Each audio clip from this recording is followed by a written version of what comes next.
mic on live? Oh, it's live now. Oh, well. Live. Woohoo! So you guys weren't joking. We don't have, hey, everybody, we're live. We don't. We don't. We're doing this live. Mm-hmm. I think it's okay because I'm sure it's going to take folks a bit to find their links and figure out their way in here. It did for me, so just go for it. We have our hosts. Welcome to the first Immortal Studies podcast live. Oh my gosh, love everybody! That. We are I live. Love that. Should we just say hello to everybody? I think so. One of the things that is, for some reason, I thought that Josh or Matt would be moderating, but since they're not, I'll step in and I'll be the moderator. Welcome, everybody. This is the second start. This is the for real start of the Fa Sheng, Shaolin, and Shenanigans live with Immortal Studios. I'm Kelly Sue Milano. I'm the VP of Content and the Executive Editor for this beautiful Storyverse. And I am here today with Ching, who is the Deputy Editor. And Jean, I can let you introduce yourself because you say it so much better than I do. I make it up differently every time. Exactly.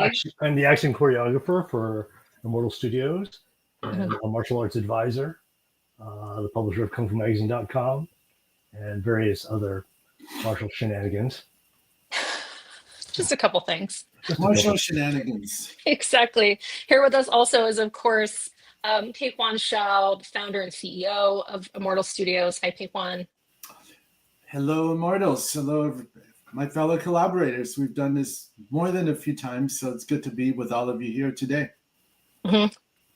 And we're here to talk about so many things, but one of the things primarily is Fa Sheng, which is written, of course, by my dear friend, longtime colleague, and Immortal team member, Rylend Grant. Hi, Rylend. Howdy, howdy. How are you? This is so exciting. Good. We have been talking about doing this for so long. I'm so excited to actually be doing it. Yes, it's a conversation that we want to have about this book, about the work, but it is also in support of an incredible Kickstarter that we have going on. So for anybody watching, for anybody listening, please, if you haven't, go check that out. Incredible rewards. I'm going to mention it several times throughout us talking today. But we can go ahead and just, I think, get started. We put together a handful of questions to cover over the course of this live. So I'm just going to stumble in here and see which one I want to start with. And I think I want to start with Rylend. Look at this. Matt put these beautiful questions together. So Rylend, these are questions about inspiration. Okay. Are you prepared for that? Give me 1 second. Okay. Ready. Awesome. Okay, so in your interview on the Writer's Block, How Comics Deal with Politics, you talk about being a dirtbag kid who grew up in a housing project in Detroit and how that shaped your view of representation in storytelling. That doesn't sound like me at all, but yeah. It doesn't sound like something I would say. Those are not exact words that I said. Those aren't exact words. Yeah. Okay, go ahead. All right, Sorry, we'll go ahead and we'll request an edit on the internet for that. Okay. But based on that, talk a little bit about your past, what brought you to this work, what got you excited about it, and how the words that are clearly said by somebody else may have impacted your process. So I guess the basic question is how did where I came from influence what I write, and maybe this in general. Yeah. That's interesting. Like I think maybe I need a few years to process that. I mean, we all end up here in Los Angeles, whatever, making movies, writing comic books, starting a business because we have dreams, right? Yeah. And we follow our dreams, and if we don't follow our dreams, then we end up kind of dead inside, and I think we end up being horrible people. And so yeah, I grew up in a place that was tough. Mm-hmm. Our titular hero, Fa Sheng. I saw a lot of ugly growing up, and I wanted to get out of there. But back then, you know, I always kind of knew I wanted to tell stories inherently, but the idea that a guy growing up where I grew up was going to go and write movies and write comic books and stuff like that was, I don't know, it just seemed like a pipe dream. It seemed crazy. But something kept me going. Yeah, it was weird. I came to within a week of joining of going to the Naval Academy. I had a congressional appointment to the Naval Academy, and I almost went. And I would be in a very different place probably if I had. But I ended up with a scholarship to the University of Michigan, and I originally went to study political science. I was going to be a political operative, and I was working on Senate campaigns and all sorts of stuff like that. And that was, politics has always been bad, but it was not quite the ugly, contradictory, you know, quagmire that it is now. But it was starting to become that in earnest, I think, at that point. And I spent about a year really working that angle when I was in college, and was kind of horribly depressed and miserable, and sort of saw everything that was coming. I don't think anybody could have seen all of this, but I looked down the road, and what was happening and what was coming was not pretty. And I did not want to be, you know, part of what brought that about. You know, I got into kind of help people, and it seemed to be about winning this imaginary game at that point. It got worse and worse and worse. And so I had like a breakdown freshman year of college, almost stereotypical, where I could not continue on the path that I was on. And so I walked around campus all night, until the sun came up. And when the sun came up, I was staring at another semester of college full of, you know, political science classes and this, that, and the other thing. And I went in, and the universe told me to get out. And so I got on the telephone registration system, which dates me, I know. I dropped all of the classes I was registered for without having any idea what I was going to do. But I knew that I did not want more of the same. And I dropped everything. And I picked up a course guide, and I was like, what am I supposed to do? What is going to make me happy? And I started flipping through and picking out classes, and I registered for 2 film classes, an art history class, and an environmental science class. Wow. And kind of ended up here, you know, like a year later, I was in LA working for Oliver Stone, which was kind of a weird thing. And did a summer with Martin Scorsese after that, and kind of through all of these things and meeting people, and I was at NYU for a summer and all these things, I sort of figured out, well, this is what I want to do. Like, I did not have role models growing up. Like, the people around me, if I had followed their lead, it would have been bad. I figured out who to be. What it meant to be a man and a person and a productive member of society. I found out what family meant by watching TV. I learned leadership from Captain Picard. I learned family from watching Family Matters. It was the only place where I looked and found functional people that cared about each other and felt love and showed love and all of these things. And so the TV raised me, and so it was extremely important to me. And so psychologically, you know, and I could say this. I have to ask you this, Rylend. Of the TV shows that raised you, what were the 3 major influences that made you Grant? Well, you know, I bringing it down to 3 is tough. Star Trek was a big one, and specifically Captain Picard was. You know, he was my spirit animal when I was growing up, and it was, again, just a guy that had you know, had values that I saw as it was something I aspired to, and you know, was the head of a family, and cared about people and fought for people and had principles and fought for what was right. And Star Trek in general was a diverse, understanding world, and it was aspirational. And where I wasn't aspirational. I mean, what I was kind of it was a version of like the ugly we're seeing now. Where like, well, I grew up in Detroit, and you were either black or you're white, and everybody kind of was afraid of people that didn't look like them, and you stayed on your side of the tracks, and there was a lot of distrust and fear mongering and stuff like that. And that was not how it was in that world, you know? Yeah. And so much of what you're describing as you're talking about it, Rylend, is, you know, I've read Fa Sheng up until, I mean, I've read all of them, whether they are published yet or not, and I've been going back to it over and over throughout the course of this campaign and this moment at Immortal. So it's very fresh in my mind. And so much of what you're sharing sounds so much like the trajectory of this character in this book. And I also, hearing your history is so, you know, I can feel the parallel of it as you're speaking, but at the same time, I know that there may be some people watching who are unfamiliar with Fa Sheng. And I know so much of your background too, when you're talking about being a political operative, I can't hear that and not think of how it mirrors Payhuan's background as well, and the trajectory that he has had, moving from, you know, having aspirations in politics to becoming a storyteller. So Payhuan, maybe you can give us a background here on, you know, the beginning of Immortal and introduce Fa Sheng, and we can revisit, we can actually introduce the story to people at the same time in this part of the conversation.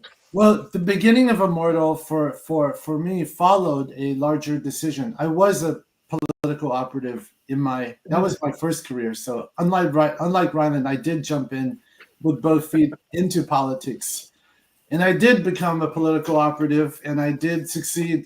I mean, I would say in hindsight, a very successful career that you could have in politics. And I was so successful, I was actually on the verge of running for office. It was a recognition that actually stories can do something more profound than legislating behavior.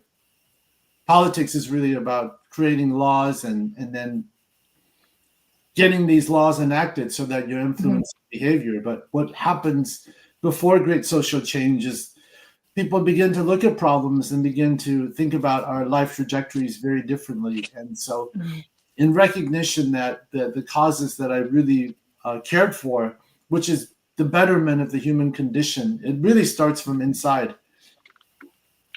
And it starts with perception. And I don't know how this came about, but I had ideas that I wanted to tell stories, and that would be a far more influential way to kind of reach some of my more political objectives. So when I decided that I was going to go into that go into the storytelling business. So the stories that felt most passionate to me as a Chinese American, the first 9 years of my life was spent as a Chinese kid.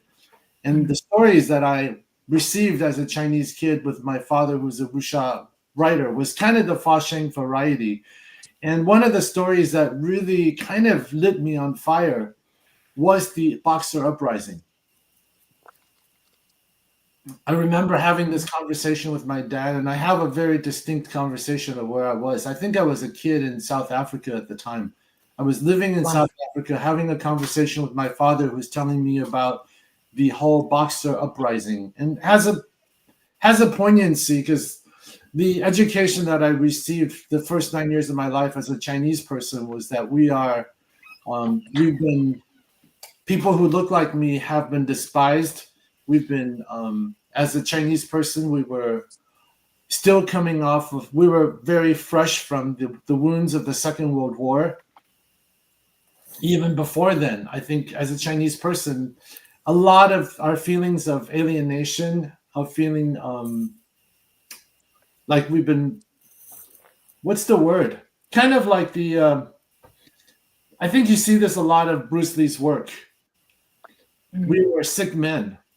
You know, remember in the Chinese Connection, he really tore these pieces when they were given this badge, like, oh, you're the sick men of Asia. So there was thinking that as Chinese people, we've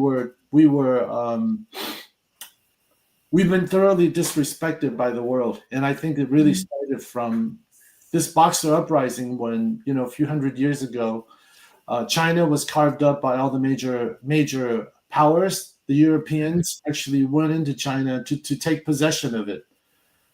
So it was a completely balkanized city, and to a town that had such a proud martial tradition, so much so that they thought they could actually overcome the powers of the guns and modern weaponry that was visiting their town. So this idea of the Boxer uprising or Boxer rebellion, whatever the term you would choose to call it, was very, very fresh and was kind of an unbelievable chapter in human history, and something that I always resonated with. I didn't know how that would happen, and it just so happened at the time we had already created the story of Fa Sheng, the transcendent Shaolin master, who would be the dream master, kind of the Professor Xavier of the Immortal Storyverse, and thinking about a backstory for him. It just, the light bulb just went off. It's like, yes, we absolutely should go back to that particular time, because it was a time when the martial tradition was at stake. The East and the West were meeting in modernity for the first time against a really divisive, politically charged backdrop. And this is where true masters are made, and it just, and those couple of pearls just kind of got strung together. That bring in Fa Sheng's backstory into this particular time that was incredibly powerful, fascinating, and also kind of it was also there was a certain rite of passage. Kung Fu, going back from the ancient days, are now confronting the weaponry of modern war. And goes beyond it. So it's kind of we put all those things together with an amazing backdrop that would give to this new hero of heroes, the awakener of heroes in the Immortal Studios.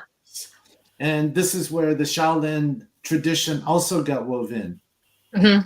That, of course, I'll go through all these experiences, and of course that would lead him to appreciating the real treasures of Shaolin, which, as you know, has Kung Fu, but even at a level, this is where the tradition of Chan started, tradition Zen.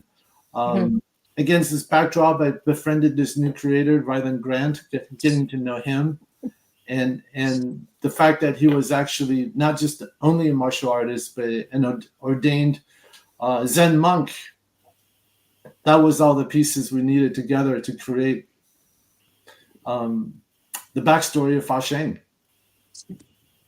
It's so amazing, and as I have been reading it again, I'm so struck by so much of what was written in Rylend, and I want to talk about the way that you and Payhuan and also with Jean worked together to bring this story to life, because we're kickstarting 3 right now when Fa Sheng arrives at the Shaolin Temple. But prior to that, we're privy to a lot of violence. We're privy to a lot of the history that, I mean, it's history for us as we're reading it, but, in the pages, it's happening in real time. It's happening to these people. And such incredible lines that are peppered throughout, like absolute certainty can be very dangerous. And how that's something that I think we're dealing with today. Military generals and warlords, like warlord factionalizations bickering over land. And then we see who's footing that bill, and it's women and children and people who are just trying to feed their families. Like, this is all happening in a different way right now. And, it makes it so powerful and so timely in this sort of unexpected way. And so to take something like this, Payhuan, like what you were talking about, this historic period in China, and to make it feel so immediate, that is no easy feat. It's certainly not in comics. So no. I would love to hear about the way that the 3 of you, because Jean, I know that you weighed in so heavily on this story. I would love to hear all the three of you work together to really make this happen, because it's remarkable. Well, I think Ching got dialed in way even before the creation of Fa Sheng at the. Well, Fa Sheng was already created, but we initially wanted to have a very authentic Shaolin perspective that gets communicated. And one of the big rubs in creating authentic Shaolin characters was kind of, I just got so tired of so many things being sold in the name of Shaolin that had no bearing to the actual tradition of Shaolin. Right. If you look through the things that have been created in the names of the Shaolin, or even kind of this trope of this transcendent warrior monk, you see this kind of character everywhere from Yoda on down, right? Very, very little attribution and very little authenticity, just kind of this general Zen speech. So we wanted to bring something very powerful and authentic, and I thought it was better than an actual disciple and educator of Shaolin. So Jean actually breathed a lot of life and authenticity to Fa Sheng when we first found him as the master of Amy in her. I would just say, so Jean's involvement preceded Fa Sheng's origin story. Wow. And let's hear Jean talk about his work in creating that authentic world. And I would say, Jean, what were the principles you really wanted to get across through your authentic philosophy and also engagement of Shaolin, and how you would bring that to life in the pages of Immortal? Well, I mean, unlike Payhuan and Rylend, I don't write fiction. I've never written fiction. I'm a reporter. I comment on movies. I comment on martial arts. I've been a publisher of a martial arts magazine, which we try to reduce the amount of fiction to a very minimum. So in many ways, I guess I was the reality check. And part of it, you know, I met Payhuan when he was promoting this Shaolin Symposium. That it was really the first, the Shaolin Summit, right? It was really the first international gathering of monks and disciples and students and aficionados in LA. And it was the first in the world. Outside of China, really. The first. Yeah. And it really kind of built the model for what became the cultural festivals, which unfortunately kind of subsided after the pandemic. But so when I first met Payhuan, I really didn't know him from Adam, and he reached out to me to come speak at this thing. And one of the things you find very quickly in the martial world, if you're astute, is that there is definitely a lot of paper tigers. There's definitely a lot of frauds and charlatans. And so it was kind of like, okay, who is this guy Payhuan? And as I started like finding out more of him, and I see this summit that he put together, which was just spectacular. It was a fascinating convergence of we had monks there, we had the abbot there, we had MMA fighters, we had commentators, actors, you know, all different walks of life and how they were affected by Shaolin. And you know, it was very moving, and I was very honored to participate in that. And so when he reached out to me and told me what he was trying to do with this comic, yeah, it was really exciting, because I've been very much in the same situation as Payhuan. Is like, you know, I've watched so many Shaolin movies, and very few of them actually have any genuine Shaolin Kung Fu. I mean, they've got a lot of them have great Kung Fu, and a lot of them have Kung Fu styles that are descended from Shaolin.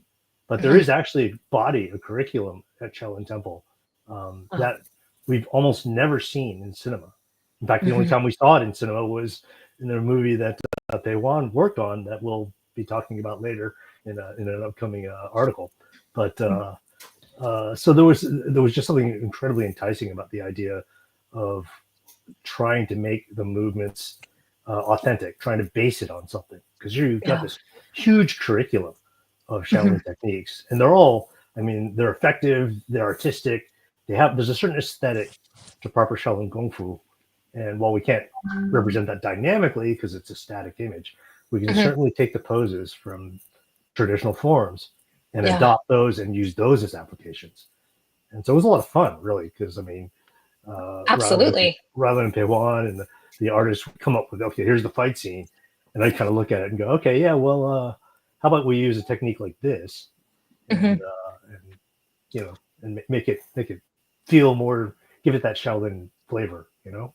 That authentic Totally. Shaolin flavor. Really glad that because of Gene's involvement, I have these great pictures of actual Kung Fu teachers. Many teachers were the first group of fans in the Immortal Storyverse. You know, we have them reading, going side by side, panel by panel on the actual depictions and the deliveries of that lineage. Yeah. Yeah, So- I mean, in making Kung Fu magazine, back in those days of print magazines, you know, we would describe any technique as, you know, photo A, photo B, photo C, photo D, and you'd have this sort of this technique, this series of techniques, and so that was in many ways ideal because I could just capture the application, and I have access to all that. I know where it is, you know, because I laid out all those magazines, and and supplant that into the comics. It was a lot of fun, really. It was So really amazing. And in talking with Rylend, we sort of had like I don't want to call it okay, so it absolutely was not a pre-interview, but it ended up being kind of like a pre-interview when we were just having a random call. It wasn't random, but we were having a call, Payhuan, Rylend and I, and Rylend actually told this incredible story about going and picking up Kung Fu magazine when he was this kid in Detroit and the impact that it had on you, Rylend, and then to also then you're on this path now to work on this with Gene. That entire story completely like I had goosebumps. It was so it was really profound, and I think it does speak to what we do see in Fa Sheng, where it's like there's a lot of badassery. There's a lot of, I mean, yes, there's static images, but we can see that there is a lot of really incredible action, and yet at the heart of the story is really like all of this action doesn't mean anything if it isn't attached to, you know, what I learned to be the basis of Kung Fu, which is this experience of meditation and connecting to that source that's greater than you. So I would love for you to speak a little bit about that, Rylend, at least to touch on that story since Gene brought up Kung Fu magazine, to talk about that connection. And how did your passion and connection to actual martial artists in Kung Fu get reignited through our work? Well, it's such an interesting thing. I mean, you know, Payhuan and I, we talked for a couple of years before we ever decided to do this book, and we were friends, and we talked about the journey. That was all we ever talked about, was philosophy and life and what we were trying to do, and how no matter what, things needed to be meaningful. I mean, if you're walking down the street, it better be meaningful, you know, and how is it meaningful and why is it meaningful, and look for the meaning in this. And so I don't know, like at some point we kind of knew that we were going to do something together, but we didn't know what we were going to do together. And at some point he came to me and he's like, "Hey, I got this thing." And I was way too busy, didn't have the bandwidth for it. And I was secretly hoping that it wasn't the thing. And I'm like, but he brought it to me, and I'm like, okay, I'll take a look at it. And he's like, this is it. And there's this, and there's this, and there's this, and it was clear. It was the absolute perfect thing. And so Fa Sheng is he is a martial artist. He is a Zen monk. I happen to be an ordained Soto Zen Buddhist monk. I also happen to be a reignited martial artist, which I will talk about. But martial arts, you know, in Detroit, this is what kept me, like up on my 2 feet most of the time. But it was what kept me out of trouble. It was what gave meaning to my life when I was a kid. Was, you know, going to Tang Sudo and Aikido classes, and then wrestling and fencing and all these things. But I was living this martial, you know, life back then. It was what gave my life meaning. It was where I found a code, and where I found, you know, again, role models that were good, rather than the people that were in my neighborhood or whatever. But I kind of left the martial arts behind.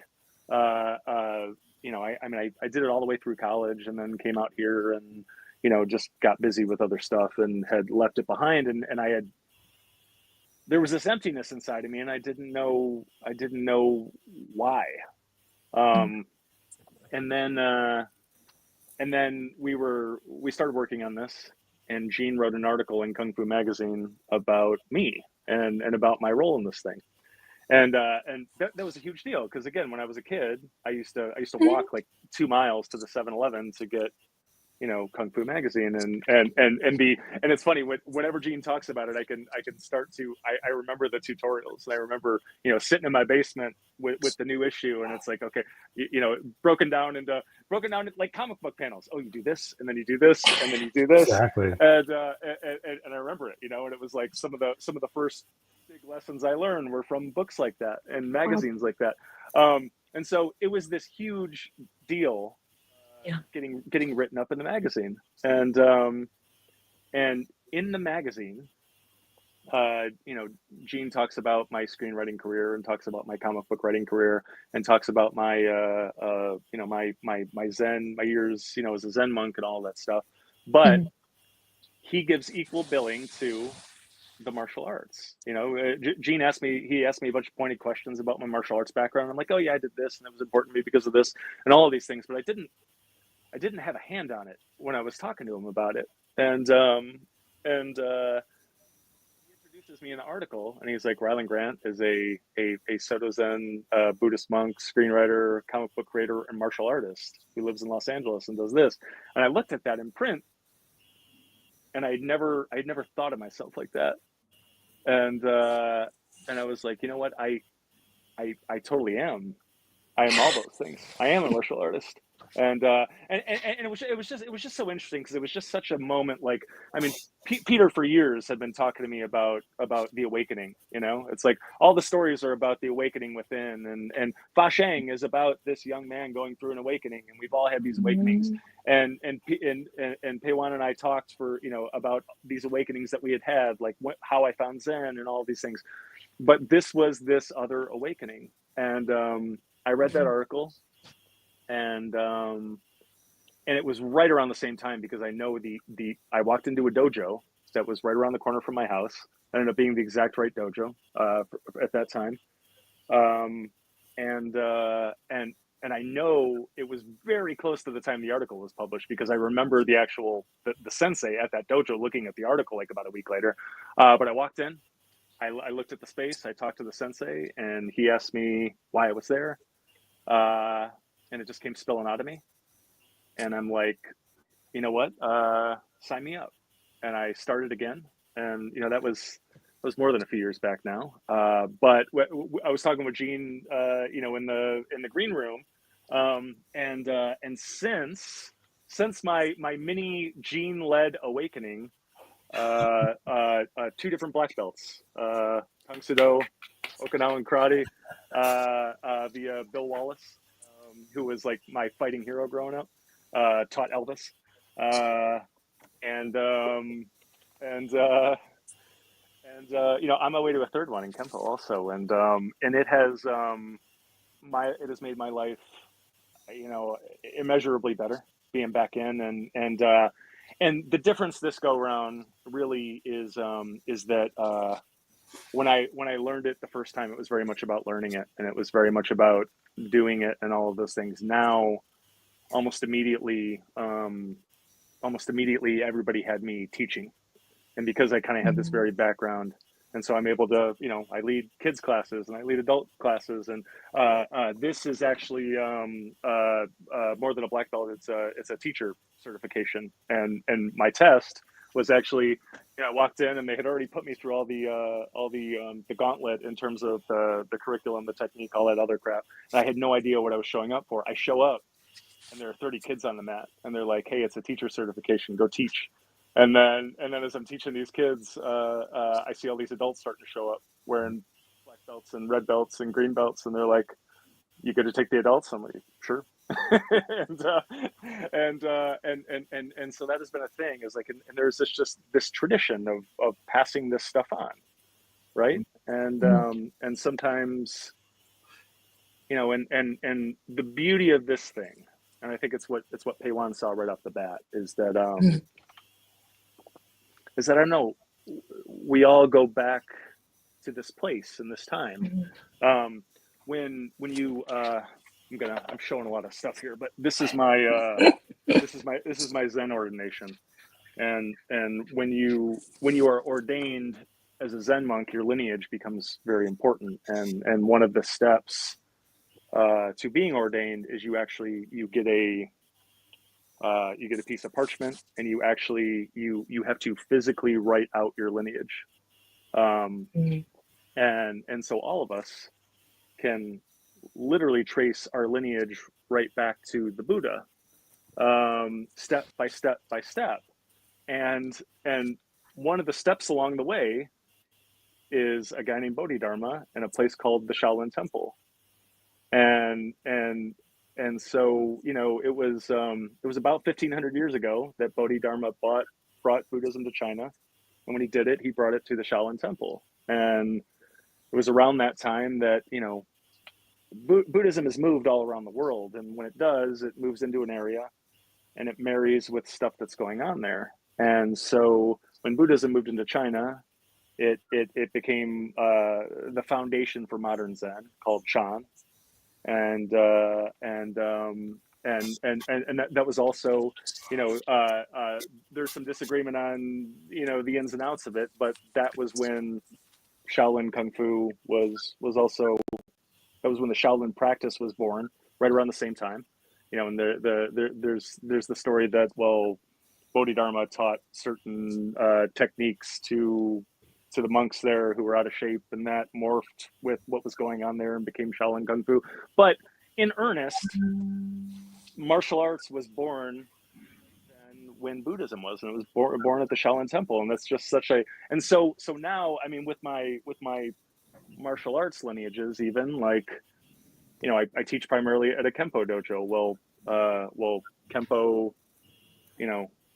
Kempo came to Pasadena from Hawaii, that came to Hawaii from Okinawa, and Okinawan karate was born out of it was spun off of one of the many Shaolin practices.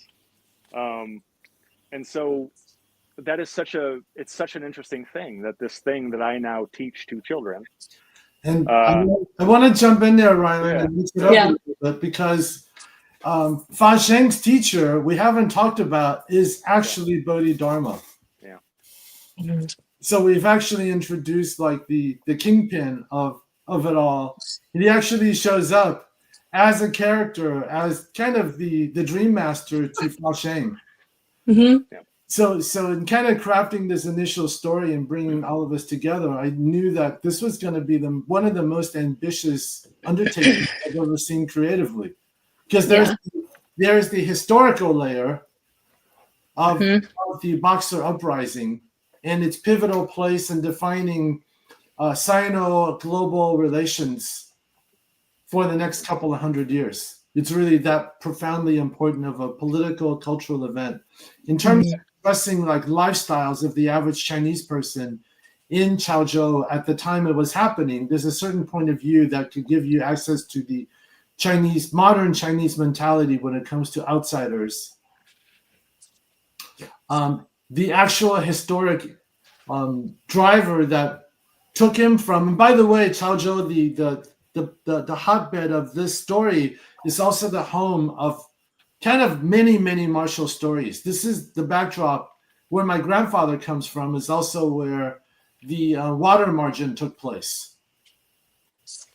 So the backdrop of where Fa Sheng came from is rich, rich Chinese lore that is central to the martial journey. Of course, then he has a coming of age. He pierces through all the martial arts and sees the transcendent opportunity as taught by Bodhidharma.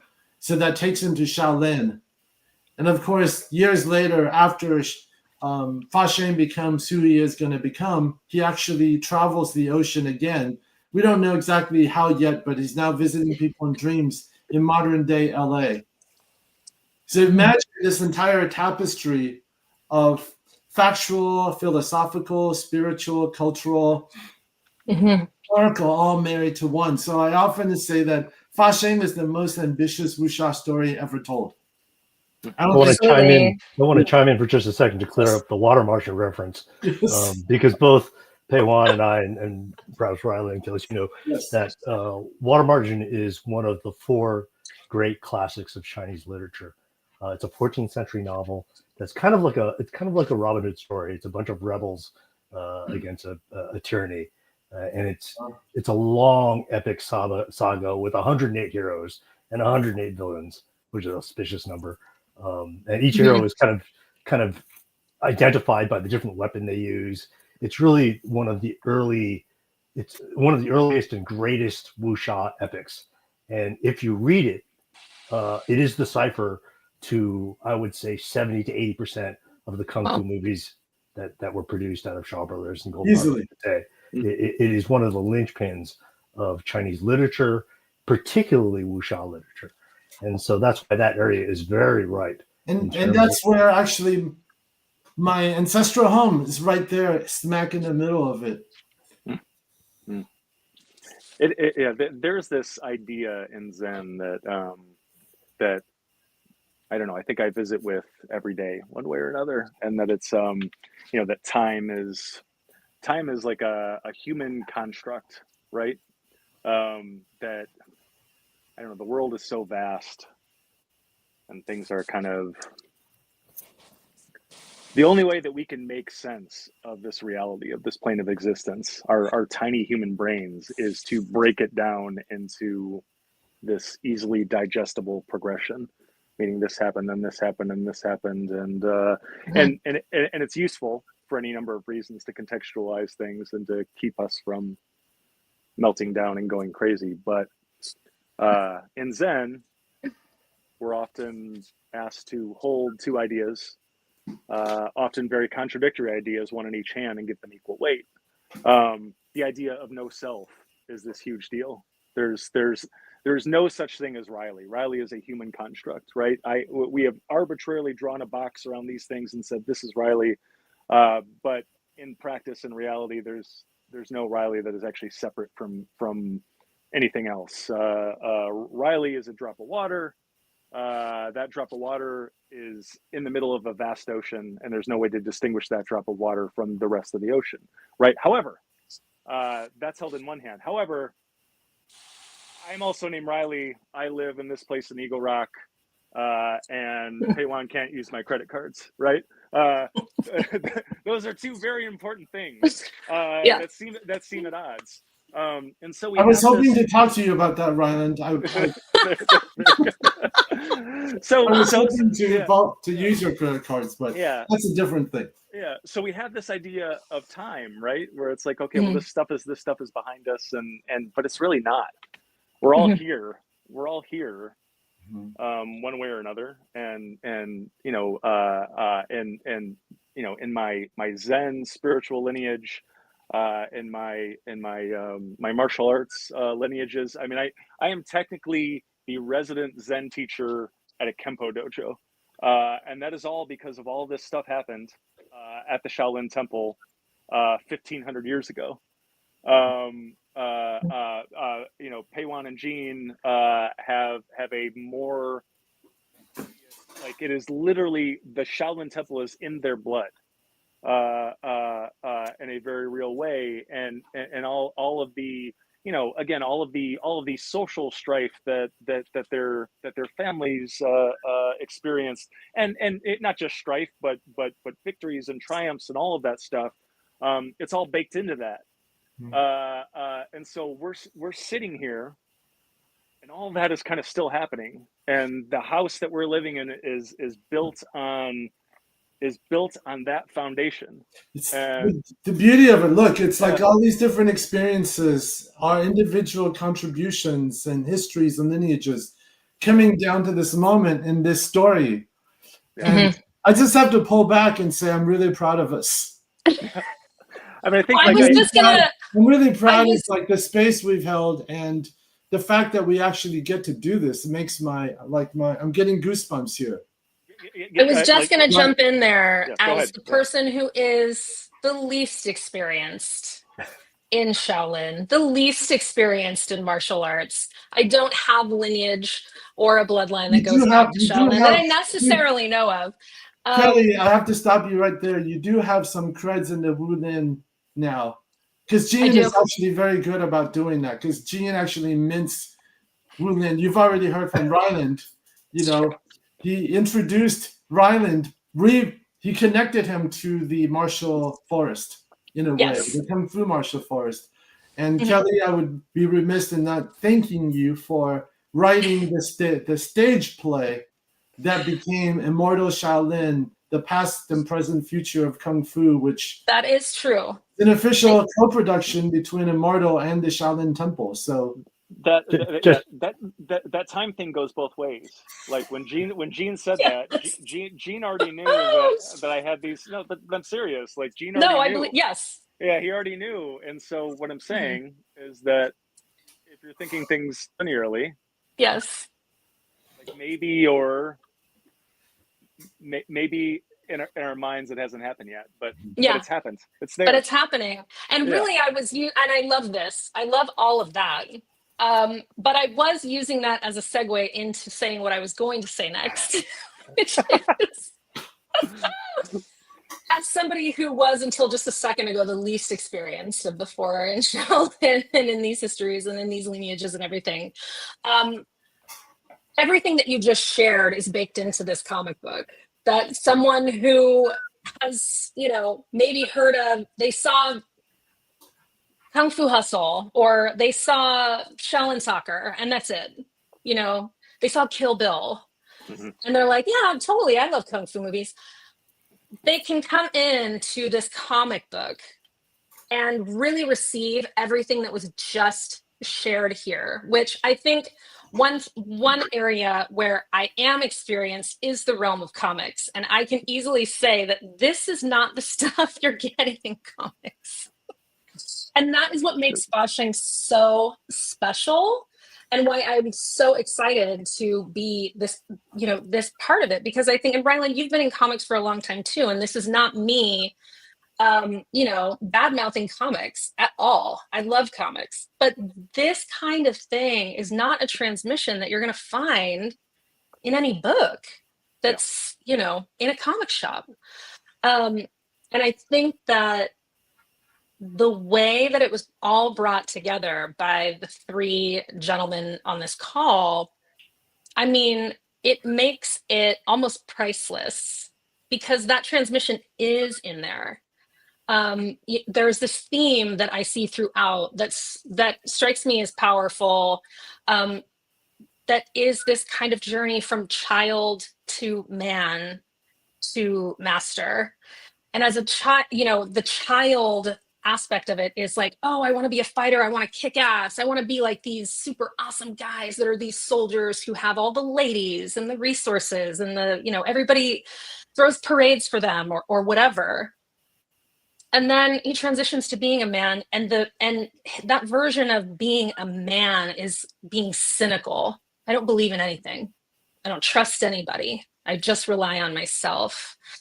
And then obviously, I think that I can say that the future of Fa Sheng will see him become a master and really connect to something deeper.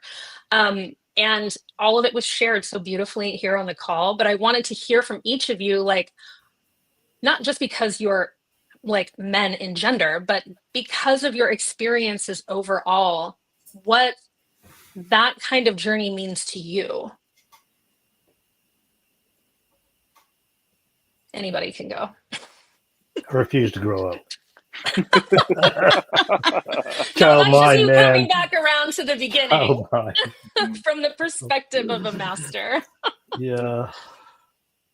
It's funny. I just went to an anniversary dinner and graduation ceremony where they certified some new masters in San Francisco, and I got the little name card, right, and it says, actually I got it right here. It says Sifu Jing Ching, right, and I battled with that for a long time, because it's kind of weird. In Shaolin, we don't really certify masters in the same way, because it's more like it's got that Zen, that Chan quality. So it's not like, your master can say, okay, you're a master now. You're constantly a disciple. You're constantly a student. So, and then my master, my Kung Fu master, who was a Shaolin, he was a folk master. He wasn't a Buddhist, but he didn't certify any masters. He died before that ever happened. So I've always had this sort of, I haven't had the experience like Rylend's had, where he's got to go through a test and got a certification for martial arts mastery, unless you count fencing, totally different story. But it's something that I kind of grew into, and story-wise, when you're talking about this journey from youth to maturity, it's ongoing. I don't think that mastery. I don't think it's something that you get, really. To me, it's more like at a certain point, you're a master because you accept the quest. A black belt, a shodan in Japanese styles just means you're no longer a beginner. In America, we've kind of said, okay, well, it means you're a master, but not necessarily so. One of my dear friends, Grandmaster Dennis Brown, he said that when you do Kung Fu, and people would always come back to him and say, yeah, I've practiced Kung Fu, and he would go, no, you're not practicing. I mean, you did Kung Fu, but if you're not doing Kung Fu now, you're not really practicing it. And that's kind of what I saw in Rylend when I first encountered him. He had his martial arts background, and it was like, yeah, okay, but he's not really practicing now. So, part of that poke was like, practice now, and be with it now, because that's the way. If you want to call yourself a martial artist, or if you want to be a martial artist, you've got to do it now. You've got to be doing it, Yeah. And so it's a continual journey. Mm-hmm. Well, I mean, Zen and martial arts, they're both philosophies of action, right? You are what you do. Absolutely. It's about being in the moment, right? Being present. Yeah. And you're such you're, Gene, like, it's such a beautiful lesson. So I was just showing off my black belt certificates because I'm proud of them and blah, blah, blah. And I wanted to share them with you more than anything. Like, a proud kid, like showing his, his hero, this guy that inspired him, some things. But I think one of the things that you show every time I'm in a room with you, every time I'm in a call with you, is it is a humbleness, and you are present with what's there, and I think it would be very easy for you to brag about where you've been and what you've seen and what you've done and all that stuff, but you never do. And I think it is just, it's there in your presence. You can feel it. Black belt certificates aside, I wear a white belt as much as I can. My current teacher had to take me aside and yell at me and say, when you are teaching a class, you need to wear your rank, because the small kids don't understand that you are in charge and that you know your stuff backwards and forwards if you are wearing a white belt. So you need to stop. And so I argued with him for a long time. And so what we settled on is a Zen thing. And so on every gi, I have a beginner's mind patch. Nice. There you go. And I love that. It is an important thing to me. I mean, in the mind of the expert, there are few possibilities. In the mind of the beginner, anything and everything is possible. Exactly. Well, and as it's stated in the comic book, absolute certainty can be very dangerous. So I think absolute certainty in yourself can also be very dangerous, maybe. Yeah, and there's nothing better. There's nothing better than showing up, and it was one of the great gifts again that Gene kind of shoved me towards was well I didn't go back to what I had studied before. I could have done that. Let me put the old belt on and pick it up. And eventually I did that with the Tung Sudo, but even then I kind of started at the beginning. But what I did was I walked into a Kempo dojo. I had never practiced Kempo before in my life, and I'm like, here's my $100. Give me the free uniform and the white belt, and I'm going to stand in the back with the kids. And in my 40s, that is an incredibly humbling experience. Starting from the beginning, and having to learn to move like a Kempo artist and all of these things. And you could say I progressed more quickly than somebody who had never done it before would, and all that stuff. But that was a formative, important experience, and it is, and when I put the white belt back on, I am trying to get back there. I'm trying to come back to that, because life has something to teach us, and you got to show up for it, right? I mean, that's mastery. To me, the mastery is having the wisdom to go back to the beginning every day. If you think you know everything, you're not going to learn anything. Yep. Got to be careful. I love it. Payhuan has he's got his sword. So. It's going somewhere. Oh no! All the swords are out. So yes, there's a reason why I grabbed for the sword. To answer your question, I think we're just all answering it in our own way. I want to go back to the story of Fa Sheng. As a young man, he believed in the power of his fist. Mm-hmm.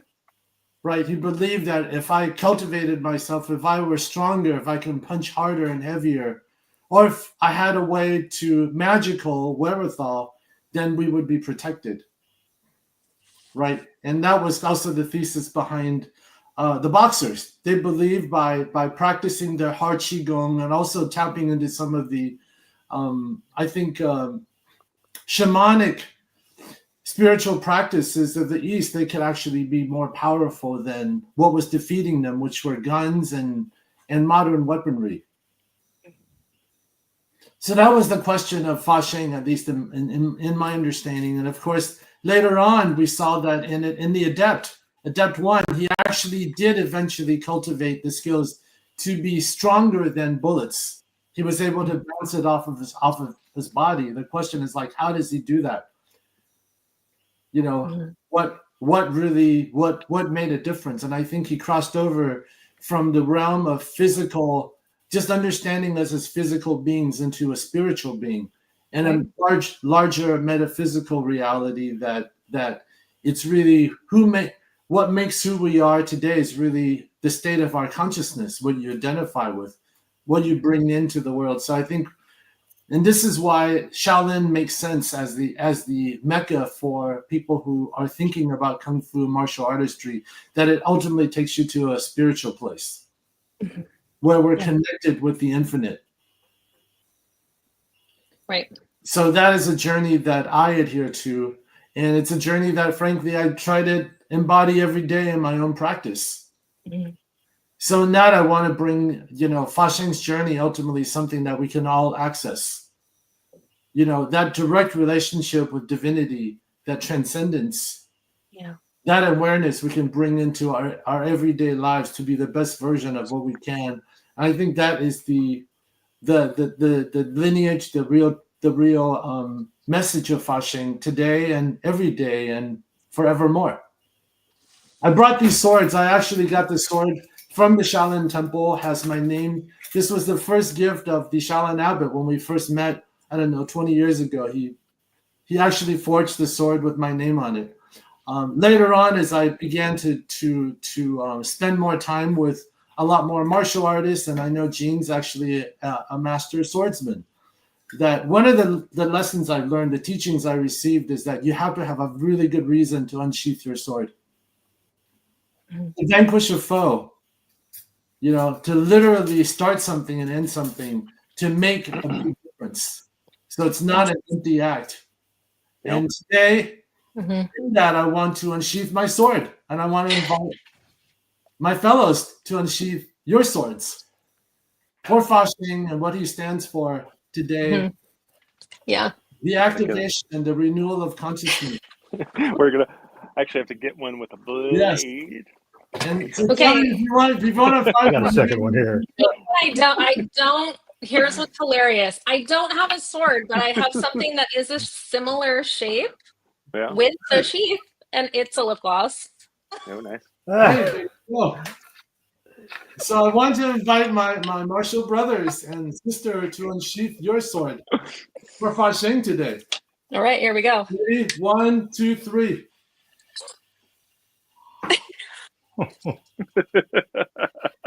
Kelly Sue, we got to get you a blade. Then you'll be part of the Wulin for sure. Hey, don't underestimate the power of the lip gloss. All right. I have nothing. You got me there. Oh my goodness. But yes, I do. I do need a blade. Okay, so we have just a couple minutes left, and we have to talk about the Kickstarter. We've got 2 weeks left on this incredible campaign to fund the next chapter of this book. that was created by this incredible team, written by Rylend. What is one thing that readers can take from this book? One word, and that is what they're going to be funding when they go to be a part of this journey with us on Kickstarter. So one word that you want readers, one thing you want them to take from this story, from the experience of this book. Is that a question for me? Is that a question for everybody? Rylend. Oh, It's a question for everybody, but you go first. yeah. Awakening, I guess. You know, what is it going to inspire in you, awaken in you? I think that's important. Beautiful. Awakening. Jean? I'm going to go with Shaolin. Perfect. Payhuan, take us home. The word that comes to mind is authenticity. Mm. You know, I want to encourage our backers to support a piece of authentic wuxia culture, history, lineage. Mm. You know, for all the reasons that we've already gone into, you're getting something that does. Yes, the imagination is great. The creativity is amazing. We should really also thank Dexter Wee for being such an amazing artist. Dexter, yes. He brought such amazing artistry. He's also part of this official lineage. You know, if he were on this call today, he would talk about being inspired by a lot of Wang Feihong films, early Jet Li films. Time in China films. So Dexter Wee is part of it. So authenticity. This body of knowledge didn't come from nowhere. It's not been watered down at all. In fact, it's been doubled down and tripled down on authenticity and reality. So I would just like to impress upon our collectors and fans that you're dealing with something that is treated very respectfully and knows where it's coming from. Mm-hmm. And treated as such, and that makes it a masterpiece. Yeah. Can I add one more thing? Because we have gone an hour, we have not talked about this. So this is, you know, again, the holding these two contradictory ideas. This book is important. It is about something. It is inspiring. It is this historical masterpiece. It is a cultural masterpiece. This is also an ass-kicking fucking kung fu book. I mean, it is the baddest kung fu book I've ever read in my life, and I feel like a jerk saying it about my own book, but it is because of these guys. And we get this a lot, Rylend. There are people who are diehard Immortal fans. Yeah. Many people, diehard fans, rank Fa Sheng as their favorite book. Mm-hmm. Yeah, I mean, it's just so. Here's the thing: the one thing we have not talked about is that I spent 20 years writing action movies in Hollywood. I wrote for J.J. Abrams, Ridley Scott, Luc Besson, John Woo, F. Gary Gray, Justin Lin. I write ass-kicking Hollywood action movies, and while Fa Sheng has all of this philosophical and cultural weight, it is also best Hollywood action movie you're going to read in comic book form. Payhuan has this very storied film background, and everything that he poured into this was coming out of that also. And Gene made it. Gene made the action, you know, incredible. You know, I have worked with a lot of stunt coordinators in Hollywood. I don't think I have worked with a better stunt coordinator, period, than I have Gene Ching while doing Fa Sheng Origins. That's very sweet to say. Yeah. Get to a big fight scene and just write bold Gene question mark, and then he comes in with the biggest fit of authentic brilliance that is better than any of us could have imagined. So this is true. Yeah, so this is fun, and it's awesome, and you cheer while you read it, but also inspiring, and so it is those two things together, and I think that's so important, and that's why you want to back this thing. 100% transformational badassery is what you're going to get with this book in 2 words, I think. Those are my 2 words anyway. We have come up to the hour. Thank everybody. Oh, Josh. Hey, Sue. Yeah, sorry, guys. I just had to jump come in with on in. one question from the audience. Oh, yeah. Fawn says Immortal community definitely feels different from the We Funder days. Can you guys give a comment on where Immortal's going? You know, this is our 10th comic book, and I guess this would be for Payhuan, Casey, or anyone who wants to jump in.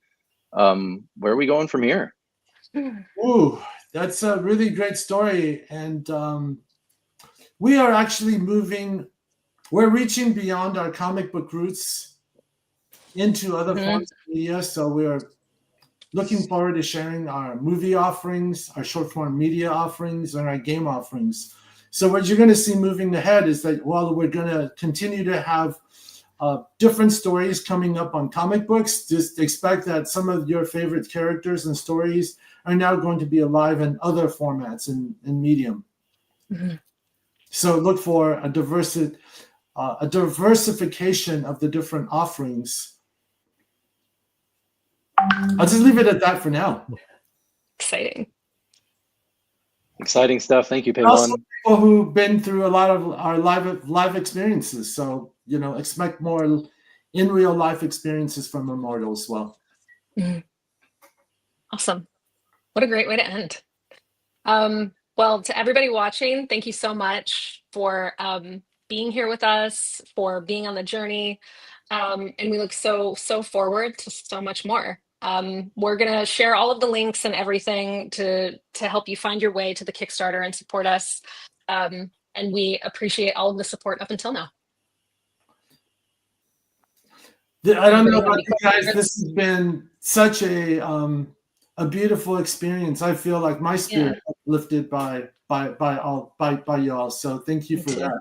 It's always a delight to hang with you guys. Always. Yeah. We're gonna have to do it again. No See you doubt. guys next Monday.